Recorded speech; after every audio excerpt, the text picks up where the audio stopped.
The cast and the crew of the phenomenally successful Harry Potter films are getting the old band back together again for a reunion. Happy days, fans of the Potterverse might well say. HBO Max, the streaming service, announced on Tuesday that it would be bringing together cast members from all 8 Harry Potter films for a one-off special called Harry Potter 20th Anniversary Return to Hogwarts.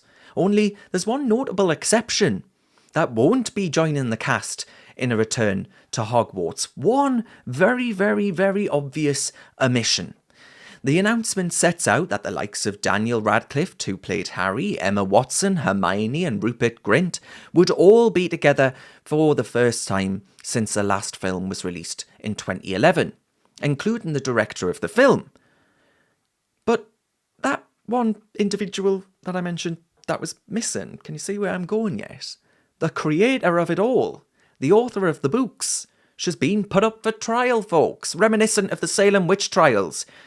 In the case of this film, whose careers she's made were part of the mob putting her on trial. And far from gratitude and respect for making them all the millionaires that they are today, their answer has been to call for fire and brimstone and to burn the witch for thinking her wrong things. All metaphorically, of course. But J.K. Rowling, the phenomenal author, has been relegated to archival footage from the creation of the first film in this soon-to-be-released 20th anniversary film, after those starring in her creation have completely thrown her under the bus, fed her to the wolves. Her crime? You might be asking. Well, her crime was to acknowledge that people who menstruate are called women. Her crime was to speak up for the immutable fact of biological sex. And another crime, to speak up for vulnerable women. Now you might be thinking, well, hang on a minute, what are you talking about, Darren, you silly sod? What's going on here? Well, J.K. Rowling's been dismissed as a transphobe by these ignorant, privileged oiks whose platforms she created. And J.K. Rowling herself is so passionate about this issue, as I understand it, because she herself was a victim of domestic violence in her past. She's spoken up about how important sex-segregated spaces are for women in positions as vulnerable as that which Rowling herself found herself in.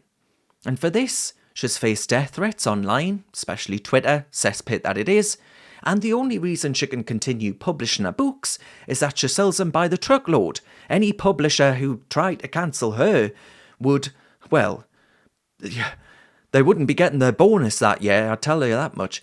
But in the wake of these remarks, Harry Potter actors Rupert Grint, Emma Watson, Daniel Radcliffe, and Eddie Redmayne even, a non-entity who stars in Fantastic Beasts, one of the spin-off films created, they have criticised the author, J.K. Rowling, for her comments, also known as common sense and a desire to protect women. She hasn't for a moment said anything remotely transphobic. Here's a quote that she tweeted. She says, "Dress however you please, call yourself whatever you like, sleep with any consenting adult who'll have you, live your best life in peace and security, but force women out of their jobs for stating that sex is real." And that was in defence of Maya Forstater, who actually went on to challenge in court her employer that sacked her for holding gender-critical beliefs. J.K. Rowling, for publishing that on Twitter, has been met with fire and fury.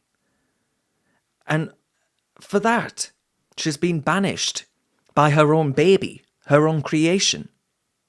This is her heinous crime, to actually say women need sex-segregated spaces, some of the most vulnerable women.